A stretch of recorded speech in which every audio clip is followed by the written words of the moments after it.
Hey, welcome back to another episode of the Race with Ryan podcast. I'm your host, Ryan Stevens. Got a good show planned for you here tonight. A lot of things to talk about, including some local short track racing that we got in this weekend. And we also had a pretty darn good weekend of racing over at the Nashville Super Speedway as well. So we're going to recap all of that here in a pretty concise but entertaining show coming up for you here. Appreciate you guys tuning in. Big thank you to our sponsors, Paramount Medical Billing, F&F Racing, Do All Lawn and Tree, Ken Copley, and the Splish and Splash Swim Program. Thank you to all of our listeners as well, keeping us going here through the summer months. Guess we'll start right off here. We'll just get right on into it. New Smyrna did rain out on Saturday. The forecast looked pretty bad all week long, and Friday night looked like maybe we were going to have a window. Maybe, practice gets rained out or pushed back a little bit. Maybe, you lose a round of practice or something, but maybe we were going to be able to get it in. And then Saturday, the forecast didn't look great, but it still looked like maybe there was a window. But unfortunately, we got the call late morning, mid-morning. Rusty called me and said, hey, we got more rain coming. Track's already in pretty rough shape as far as how wet it was out there and doing the weeping in the corners. So honestly, it's time to get that fixed. I'm tired of that. That's been an excuse my entire tenure there. I know it's not my money, easy for me to say, but I think it's time to pave the corners. You don't have to do the whole racetrack, but man, just paving the corners would help a ton. Get rid of some of that weeping that we have, because the issue with that is, the track can only hold so much water underneath it before the water finds the path of least resistance, which is through the cracks that have developed in the track over time. So that's why we get the weepers in the corner. Once the grounds get saturated, which over there by the coast, it doesn't take all that much for that to happen. And we did get a lot of rain over the weekend, and are just not able to go for it, unfortunately. So I made other plans, and I texted the girlfriend and said, hey, do you guys want to go over to Auburndale with me tonight? I'm sure we can head over there and have a good time too, because they were planning to come out to Family Fun Night and hang out with me. And when that got canceled, I threw that out there, and they said, yeah, sounds great. They did have some family stuff planned for the late afternoon, and she asked if I wanted to join them for some pizzas. They had a little family celebration, and I said, absolutely, that sounds great. And then we would head off from there. So we went out, had some pizza, and had a good old time there. It was down in the touristy areas, so service was, they were busy, service was a bit slow. So the reason I say all that, we didn't get out to the Speedway until about halfway through the Sportsman Race. So we did make it out to Auburndale. We did miss the first half of the program, and I guess I just learned today they moved some stuff around with the threat of weather. So we did miss part of the Sportsman Race, but we saw the important stuff at the end. So I can at least recap from Sportsman Race on and, read you the results of the other stuff. I just won't have much commentary on it. I will say kudos to Auburndale for getting the show in. Pretty much the entire state had already canceled either earlier in the week or earlier in the day.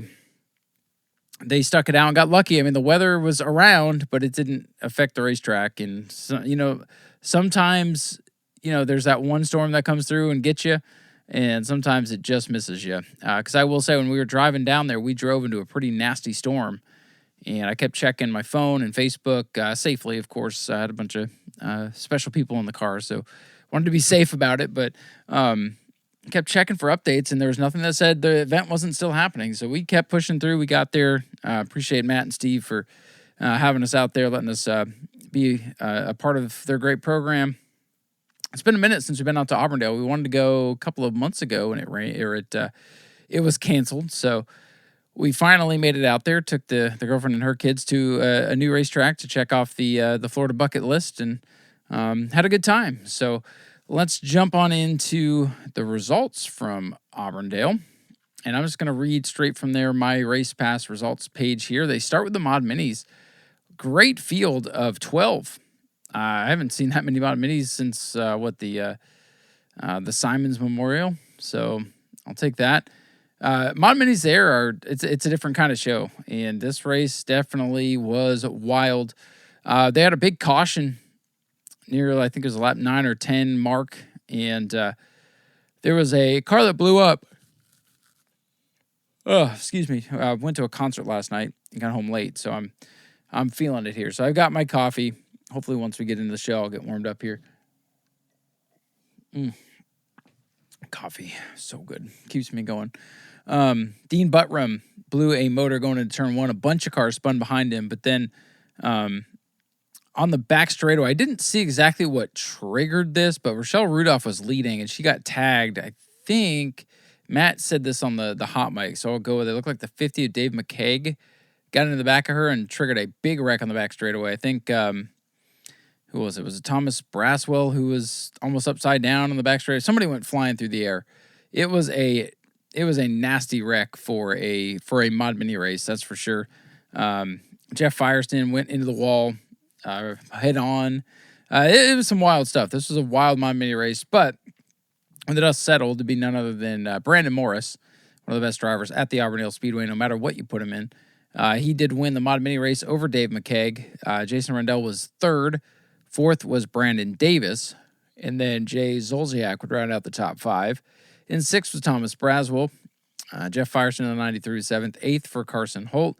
Rochelle Rudolph ninth. And John Cummins rounding out your top 10 there. Pure stocks were also in action. This was a pretty good little race. Only 8 cars, which was surprising. I guess there was 9 on the property. 8 started. I was expecting you normally pull about 15 of these things. So only half the field than what they normally pull. I'm not sure if it was the weather or just the time of the season, other things going on. A little short field here for the pure stocks, but nonetheless a good race. I was talking to Austin Griffiths, who was out there, and I was like, you watch, this will be the best race of the night. And I don't know if it was the best race of the night, honestly, but it was a good one. Daniel McLean in the 21 got out front, but he had, who was it, Jacob McCorkdale and Ronnie Hurd all over him for much of the race. They got kind of bumper to bumper inside the last 5 laps, but McLean, who was kind of struggling off turn number 4, but good everywhere else, was able to hold on. And he would pick up the win over Jacob McCorkdale. Ronnie Hurd was third in the 121 car. Larry Welter was fourth. Fifth was Daniel Webster driving the 29 for Bobby Mobley, one of my favorite cars. I love the old rust bucket look on that thing. Ronnie Roop was sixth. Seventh for Gregory Dick. Rochelle Rudolph in eighth, and Ryan Hinote did not start. Sportsmen were the main event. Only 22. And I say only. I mean, you give me 20-plus cars, you can't complain about it. But for the series that usually has so much momentum, I was just surprised. When we got there, I think there's only about 14 of them left. But they did start 22 cars. I just feel like with this, there should be 30 cars, with the great Sportsman touring series. I love the series. I love these Sportsman cars. I just feel like they are getting expensive and almost turning into a late model themselves. So it's tough. But the core of the class was there. I had somebody send me a text about people that, weren't there that are normally there. And if you look at the point standings, it just doesn't look like everybody runs every single race. On average, they have great car counts, but this one was lacking a couple of cars. If you just want to kind of poke and prod at it. Good race, though. A little bit controversial. We didn't really talk about this on the hot mic. We were all over the place. We were like squirrels. But Adam Briggs would qualify the fastest, and then with the re-roll, where did that put him? Fallon Goolsby and Lucas Hint would start on the pole. Briggs would start back in 8th, so the re-roll did not help his cause. Auburndale, very, very track position heavy. It can be tough to pass. You get fast cars out in front unless you bulldoze your way through. It can be really tough to get those guys out of the way. And then when I got there, James C. Wright was up front battling with none other than Dodge Carlbert, and they were battling. They had a rash of quick yellows when we first arrived, and there was a little bit of controversial moment. It looked like Dodge Carlbert had led at the line, and then caution came out, but they called James C. Wright still the leader. I think it's just one of those, they made a judgment call on the racetrack kind of things, and Ty went to the runner, I guess, and James C. Wright was able to hang on to the lead. And from that point, he would go on to win. It seemed like a lot of the early carnage happened before we got there, and then just a couple of spins and a couple of dashes to get to the checkered flag, and James C. Wright would be the winner over Dodge Carlbert, picking up his second win of the season for the UARA Sportsman. Jimmy Frazier was third. Fourth for Adam Briggs. Dylan Bigley was fifth. Point leader Tim Sozio battled back from one of those early dust-ups to finish sixth. Earl Beckner was seventh. His car was torn up too. Lucas Hinton, the pole sitter, or the outside pole sitter, 8th. Fallon Goolsby, 9th. And Rice Robinson in the 51 would round out our top 10. Some notables here. Brandon Morris, 12th. He had electrical problems late in the race. Let's see. Cody Brinson, 16th. Joe Winchell, 17th. Dean Buttram driving the other, I believe, the backup car for Brandon Morris. He was 19th. And then some of the also-rans in their normal spot at the back there. It was a good race. I think Seawright's becoming a pretty good little racer. And from his little Victory Lane interview there, he said he's got some big races going on up north that he cannot turn down. So it doesn't look like he's going to be in the running for the championship, but he's going trophy hunting, and he's got 2 on the year. So, also in action, like I said, we didn't catch everything, but Legends cars were there, and they had 10 of them, and it would be Bryson Carlbert who would pick up the win over Jared Hawley, Sadie Parsons third, fourth for Adriana Herlong, and Ryan Walters would round out the top 5. Let's see what else was in action here. Crown Vics, they had 25 of these. This was pretty cool when they pulled out. One disqualification, I'll touch on that here quickly, and then we'll read the results. Tyler Akers, he was involved in one of the many dust-ups. There was a plethora of spins and cautions and beating and banging. This was typical Crown Vic racing. Some very interesting names throughout the field, which we'll touch on here in a minute. But Tyler Akers got kind of mad at somebody. I can't remember who at this point. But he was disqualified for hitting a competitor under caution. This race was honestly won on the choose. The inside groove, definitely the preferred lane at Auburndale. And a lot of the leaders on some of the late restarts, they would all just go down and pick the bottom lane. And then Tyler Landis, who started 24th on the field, I guess he was a late arrival, he would choose the outside on either the last restart or the second to last restart, and he would get the lead doing that, and he would hold on to get the win. Very, very good race. Tyler Landis, Nico Garano, 2 of the young guns up at the front, putting on a heck of a show. We had a lot of side-by-side racing in this. Like I said, a couple of spins and dust-ups to keep everybody entertained. Crown Vics are always fun out there.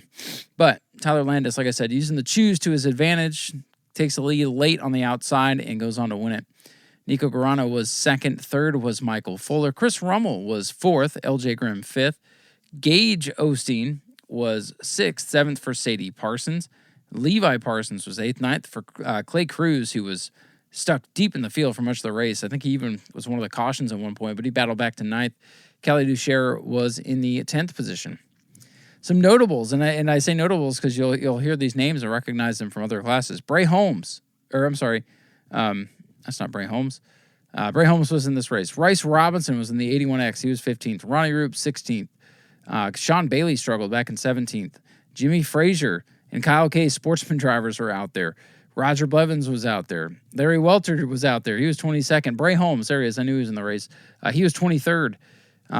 He was in the OOF car, the 00F. I guess that was, I mentioned that to the kids, and it was filled in by my girlfriend's oldest son that was a Minecraft reference. So the more you know. And then we mentioned Tyler Akers with a disqualification with the disgruntled driving.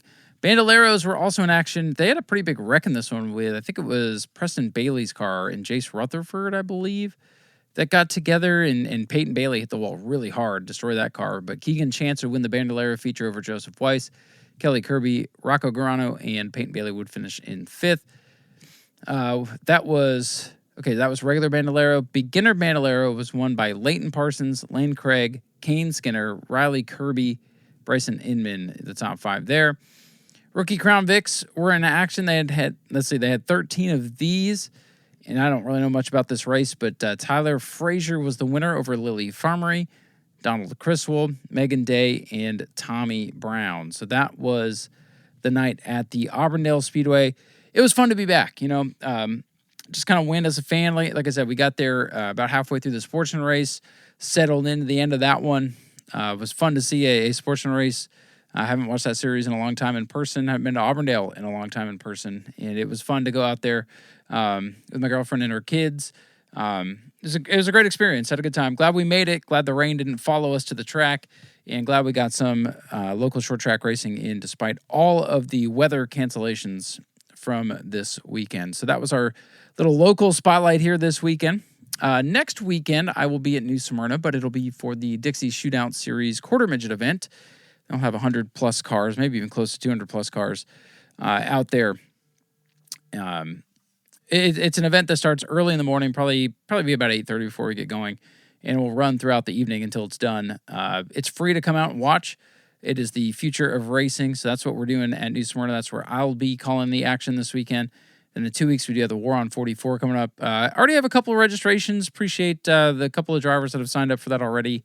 I don't know what that's going to look like in a couple of weeks, but super stocks are always fun. So it is going to be what it is, and we're going to have fun with it in a couple of weeks. And then, of course, I think Auburndale has late models and figure eights this weekend, so that'll be a fun program.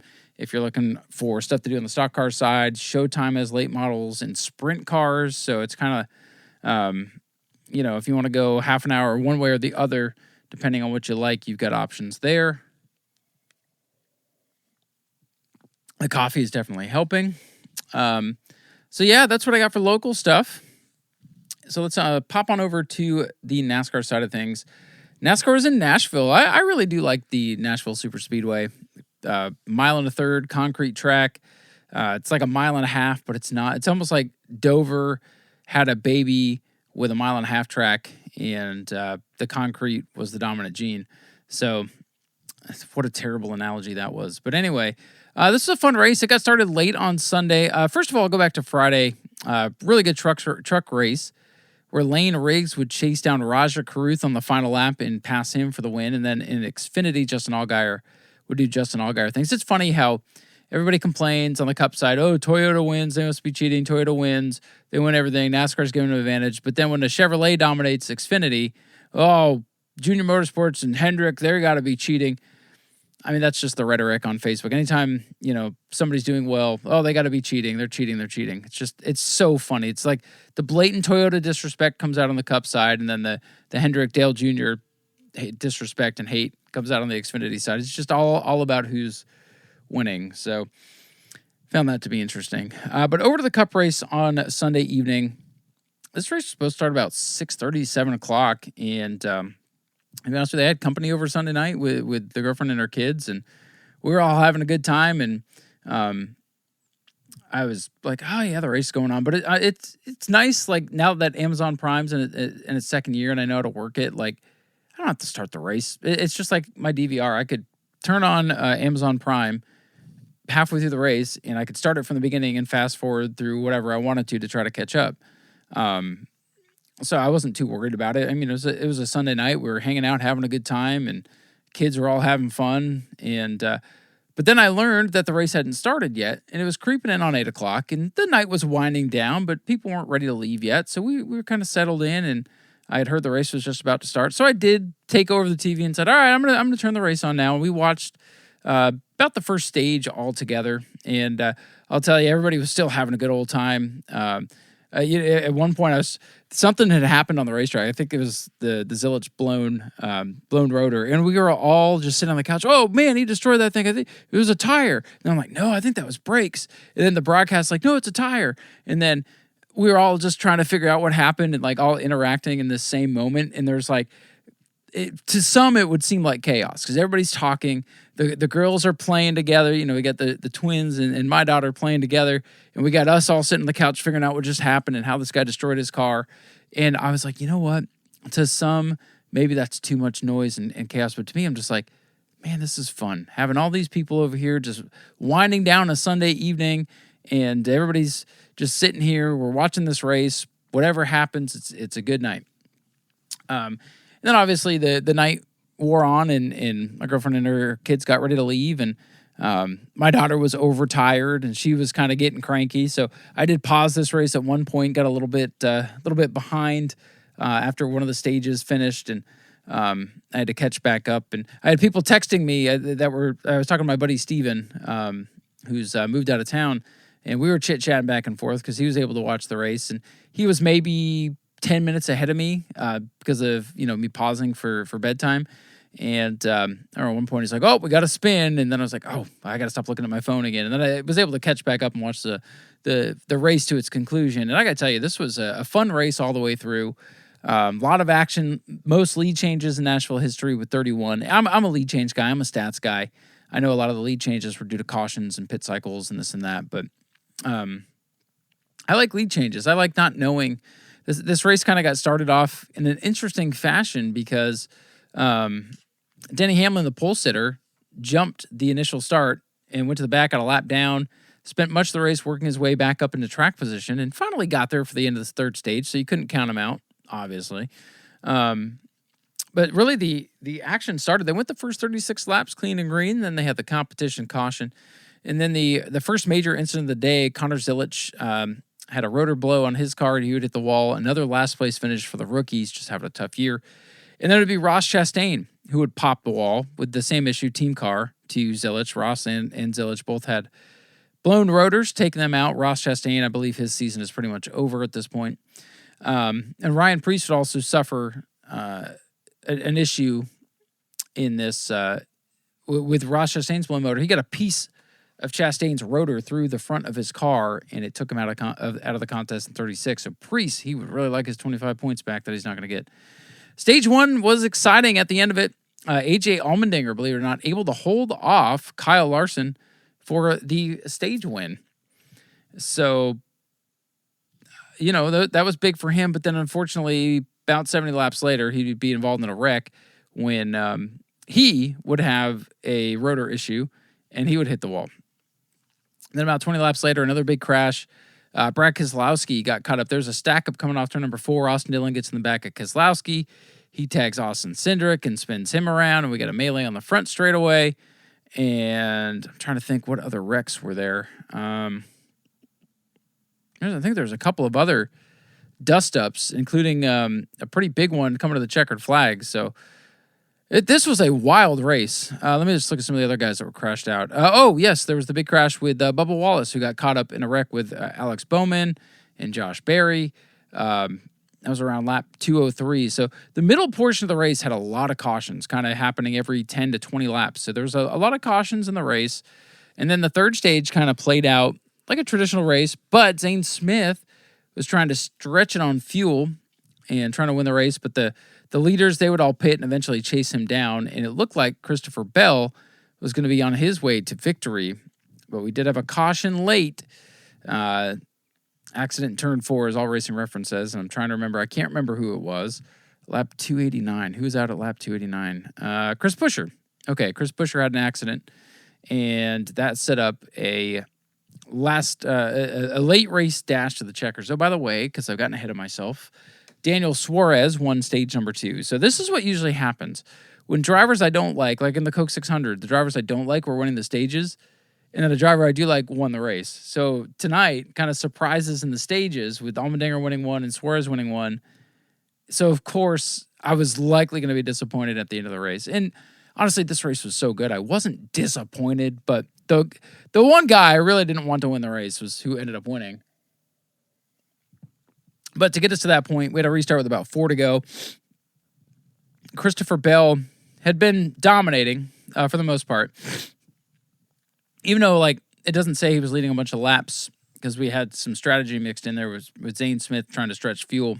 But Bell appeared to have the fastest car. He would restart with the lead, but Denny Hamlin got such a good restart that he would battle Bell, and they would be side by side, and Bell had the outside position, but Hamlin was able to hang with him. And we saw a couple of times where the car on the inside, I don't know if it was the track or just the conditions, the tire, for whatever reason, a lot of times the car on the outside gets the advantage. The car on the inside will get aero tight down there on the bottom.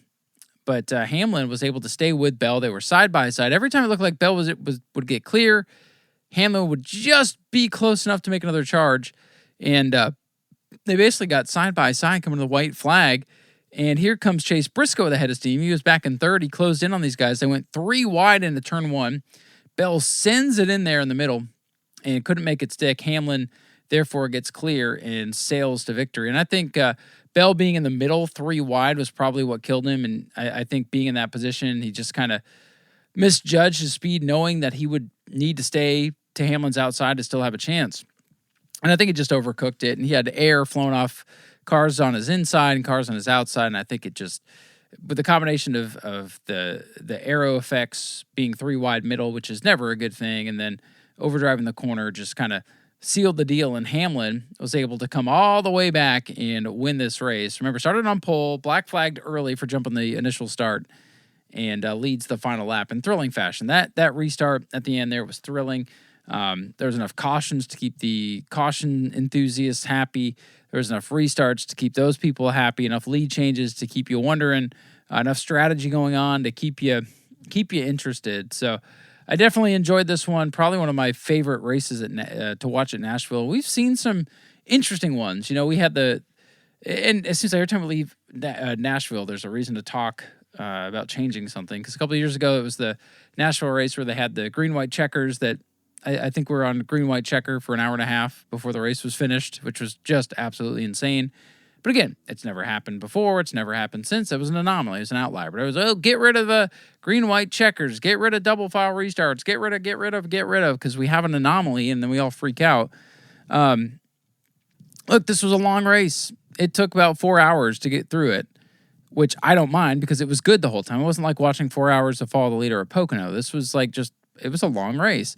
And I think the fatigue set in because it was delayed an hour and a half. So, yeah, the race was over around midnight, maybe a little after midnight. I can't remember. I was too hyped after it to go right to sleep. So I've been playing catch-up on sleep all week, to be honest with you. And I'm talking about sleep, and you see what that does to me. So, anywho, now the call is, and even Denny Hamlin is saying this, we need to shorten these races. These races are too long, blah, blah, blah, blah, blah. No. Keep the short races on Friday and Saturday with Trucks and O'Reilly. Those races are short. Go watch those. If your attention span can't hold another hour of a sporting event, then what are we doing? I mean, a football game now takes 3.5 to 4 hours every week, and those start at 8:30 on Sunday. And yet, it's the thing everybody tunes into every weekend. I get it. There's not every race fan watches football and vice versa. But it's the same thing. I mean, look, this race should have been over by 11, just naturally with the post-race. And, the green flag racing should have been done by 10:30, and it got delayed by an hour and a half, and it ran an extra hour and a half. That's what happens. So why are we calling for less of what we love? Why do we want less racing? The Cup races are supposed to be long. That's part of the challenge. That's part of the evolution of a long race. If you want short dash races, go to your local track. They run 25-lap features every week, and it's, sometimes it's exciting, sometimes it's not. And sometimes they're long, too. Goodness gracious. I just don't get it. But my opinion is keep the races long. Give me the longer races. I like a slow burn. They don't always pay off, but I still like them. Let's go over the finishing results from Nashville. Of course, Denny Hamlin sneaks by and gets his second one of the season. Christopher Bell settles for second. Chase Briscoe third, a much-needed good run for him. Ricky Stenhouse Jr. for the second week in a row impresses with a fourth-place finish. And I forgot to talk about this, but Shane Van Gisbergen had a great run all night long, scored stage points. Did he? No, maybe not. But he got 32 total points, which is pretty good. So maybe he did get some stage points in there. I'm not sure. But we'll check that in a minute. Big wreck coming to the line. Brian Blaney, a little bump to Chase Elliott. Elliott hooks Tyler Reddick head on to the wall as they cross the finish line. So Reddick scores a 6th. Elliott 7th. Blaney 8th. Zane Smith, the strategy worked out for him. He was able to get a caution. He didn't get the race win, but he finished top 10 in 9th. And Carson Hocevar, pretty good run for him. Another top 10 finish for the old Hurricane. Some other notables, the driver that last minute I picked in 36 for 36, Eric Jones finished 11th, a very respectable run. How about Ty Dillon in 12th? Colleague Racing wins the stage. AJ crashed out, of course, but Ty finished 12th. Other notables here, Daniel Suarez, winner of stage 2, was 19th, so got a lap down there in the last stage, couldn't quite recover.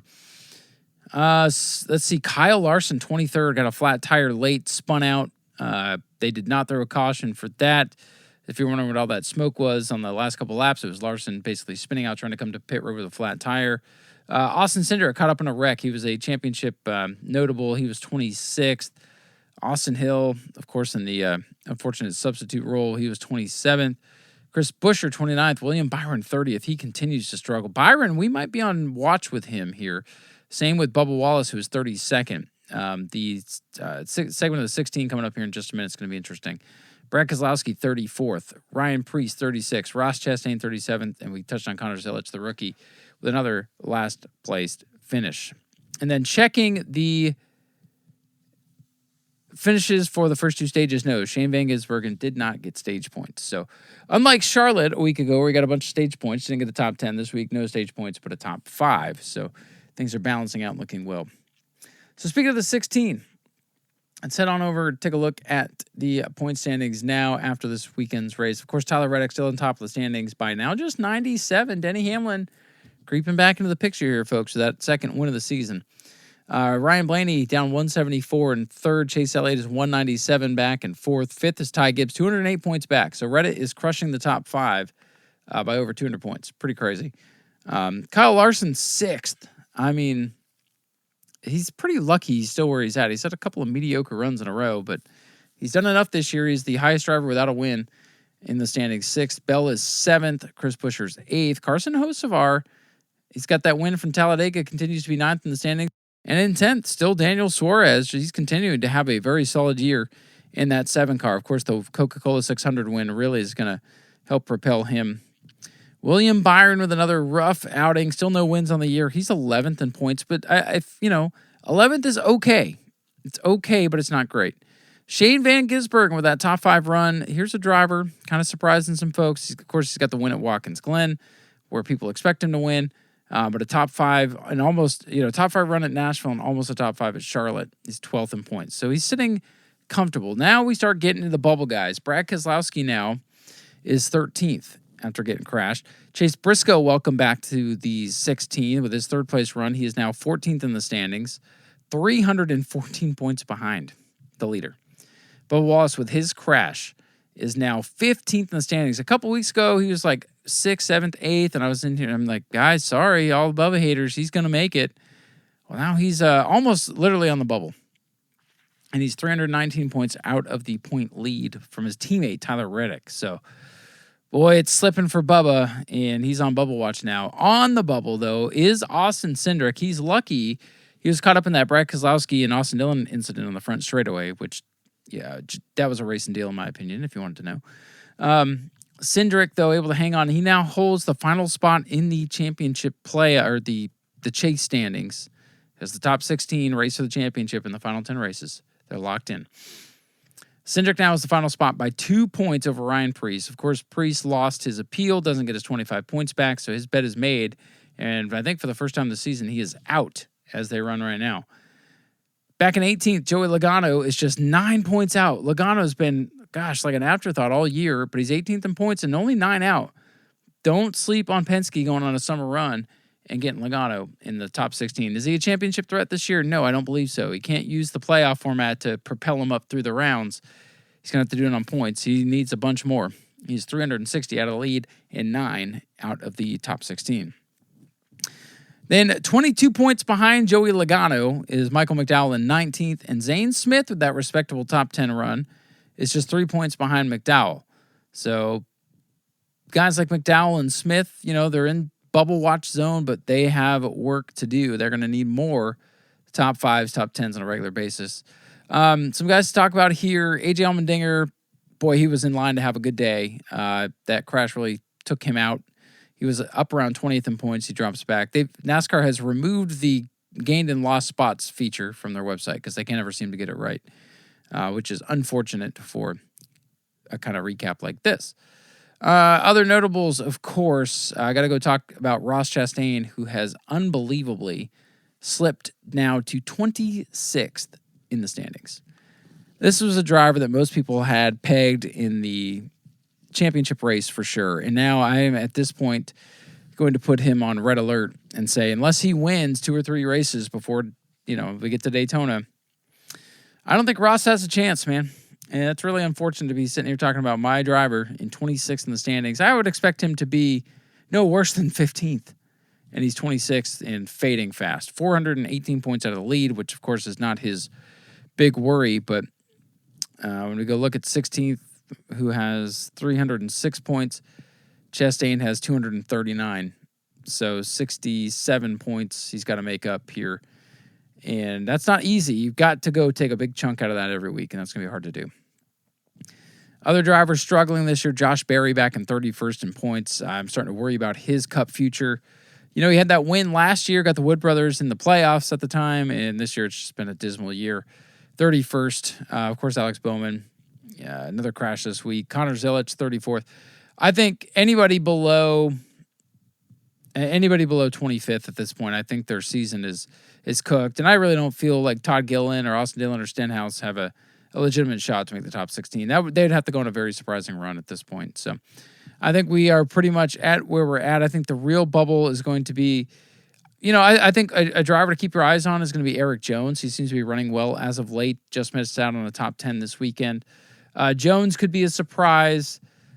Smith could have something up his sleeve. I think the guys to watch here for this final bubble spot are going to be Priest, Logano, is swapping with. I think Cindric and then Gisbergen and Suarez are probably going to be the most vulnerable drivers over the next. Let's see, we're at 14 races in, so we got 12 races left before the chase starts. I think those will be your most vulnerable drivers. We might see somebody get hot and go on a run, and we might see someone really cool off. Bubba's got to get going again. I'm not worried about him, but man, he's got to get going. So there's a look at the 16. Reddick still in control. And then real quick here, take a look at the Racing with Ryan podcast fantasy league. See how we did this weekend at the Nashville Super Speedway. Hey, congratulations to 76 Motorsports, who beat me by just 2 points this week. 76 Motorsports, our big winner. I was second, so I had a good week for once. It feels good to be back up near the top again. Richie Petty Jr., third. Obbs Trackhouse in fourth. Zach Dodge was fifth. Sixth was Bob's Ford's Pit Penguin. Seventh, Staffordshire Motorsports. Eighth, ninth for Tyler Vickery. And 10th was 8-Ball Racing. So I'm sure that didn't help me too much in the overall standings, but let's take a peek. I'm up to sixth. Not too bad. Obbs Trackhouse still leading over Bob's Ford's by a considerable margin. Over 100 points right now. 8-Ball Racing third. Cole Trickle Jr. fourth. Fifth for Staffordshire Motorsports. I'm up to sixth. I got 27.95. The leader has 30.34. So I got some work to do. Zach Dodge, Richie Petty Jr., Bomber 93, and 76 Motorsports are rounding out our top 10. So seems like an interesting week. This week we go to Michigan. Another big track. I like Michigan a lot these days. I think it works well with this car. You know, you can get some wild restarts. You can get some wild wrecks. I think this will be a pretty traditional race. You know, we might have one or two incidents to talk about next week. So don't expect like a wreck fest. But when the wrecks happen, they can be big here. You can get a little bit of drafting if cars are close enough down the front straightaway. Should be an interesting enough race, but I expect Toyotas to be kind of the drivers in command. Let's see what people are saying. I mean, I would feel safe with, just to kind of give you guys an outlook here. Guys like Hamlin, of course. You can't overlook him. Bell's probably going to be good this week. Reddick will probably be good this week. You could honestly load up on Toyotas and feel pretty good, even if that means taking a chance on a guy like Eric Jones or something like that. Toyotas are a good bet. Larson scares me. I feel like anytime I pick him, something bad happens. I should have left Chase Elliott. Man, so here is my lineup from last week. I had Hamlin, the winner, Blaney, top 10, Briscoe, third, Bell, second, and then Kyle Larson, who was up in the top 10 all day until the last run there. I would have won if Larson didn't have his problems. That tells me that Obbs Trackhouse probably had him too. If I had swapped Chase Elliott in for Kyle Larson, I think I would have won by a considerable margin here this week. But I didn't, so maybe I'll save Chase Elliott for this week. But I like the Toyotas, and, and maybe you take a risk on like a Carson Hocevar who's running decent. Because now we're getting to the point of the season. We got 12 races left. You probably use your Hamlins and your Larsons, your Bells. You probably use them a handful of times. So you got to be a little more strategic. So you got to start taking a little bit of chances if you've overused the heavy hitters so far, which I feel like I'm going to have to take a Hamlin or a Reddick out this week. But maybe I will, maybe I won't. We'll see how that all shakes out. Well, with that said, guys, that's pretty much what I have for you this week. Pretty fun NASCAR race. Keep the races long. Give me 3 or 4 hours of NASCAR racing once a week, and I'm a happy, happy guy. And a lot of times I Maybe I don't feel how long the races are these days because I don't sit and watch them live all that often anymore. I do for the most part, but a lot of times I'm able to fast forward through stuff. So maybe it's just me. I don't know. But keep the races long. Let's keep them entertaining. Give me those war of attrition type races. I love the unpredictability.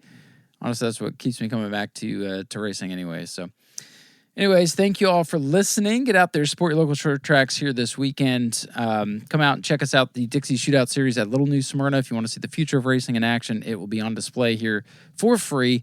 They say racing starts at 8. It'll probably be, closer to 8:30 before we really get fired up. So free admission all day in the infield. Come out, check it out, have some fun, or go support Auburndale, Showtime, or whatever else is racing. I'm sure the dirt tracks will be back in action this week. And this weekend looks a lot better weather-wise. So we'll see what happens there. And then we'll be back next week to talk about what went down this weekend, including the NASCAR weekend at Michigan. So with that said, y'all take care. Thank you to our sponsors, Splish and Splash Swim Program, F&F Racing, Do All Lawn and Tree, Ken Copley, and, of course, Paramount Medical Billing. Thank you all so very much. Thank you to our listeners for your support. Enjoy your racing this weekend. We'll talk about it next week. And with that said, peace out and vroom vroom on.